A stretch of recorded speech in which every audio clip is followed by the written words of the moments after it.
नमस्कार मंडळी, मी लेखक कवी जयवंत नारायण चव्हाण.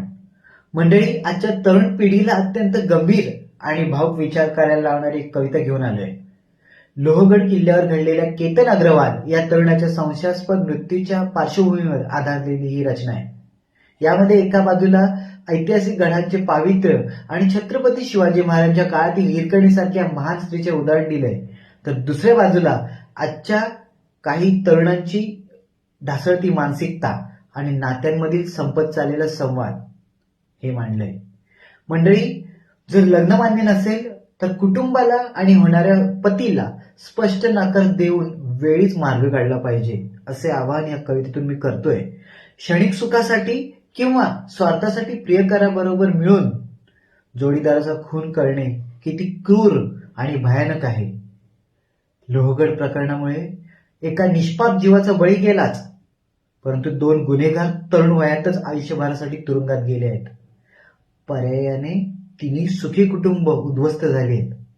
ह्यावरच थोडंसं काव्यमय रचनेत सुचलेलं हे सादरीकरण.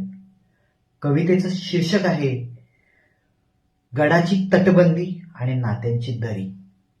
गडाची तटबंदी आणि नात्यांची दरी. हिरकणीच्या या पावन भूमीवरती क्रूरतेचा खेळा असा कसा मांडला.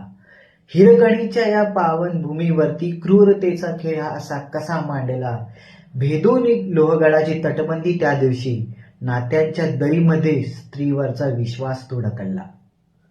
नकार द्यायचा होता तर स्पष्ट बोलायचे, कपटाने काळ बनून पाठीत वार केला. नकार द्यायचा होता तर स्पष्ट बोलायचे, कपटाने काळ बनून पाठीत वार केला. सुखी संसाराचे खोटे निमित्त करून तिने दरीमध्ये 2 कुटुंबांचा संसार उद्ध्वस्त केला. शिवरायांचे गडकिल्ले पावन आमचे तीर्थक्षेत्र. शिवरायांचे गडकिल्ले पावन आमचे तीर्थक्षेत्र. तिथे पाप करताना मन तुमचे कसे नाही थरथरले. क्षणभराच्या सुखासाठी आणि मोहापायी आई वडिलांचे संस्कार तुम्ही असे कसे विसरले. सत्याचा होतो विजय, कायदा कानून रात्रंदिवस जागले. सत्याचा होतो विजय, कायदा कानून रात्रंदिवस जागले. गुन्हेगारांना शेवटी बेड्या ठोकूनच आत नेले. पश्चातापाचे अश्रूही आता व्यर्थ ठरले. संवादाविना सुंदर नाते कायमचे संपून गेले. नात्यावरचा विश्वासाचा सुसंवाद असाच असावा. नात्यावरचा विश्वासाचा सुसंवाद असावा.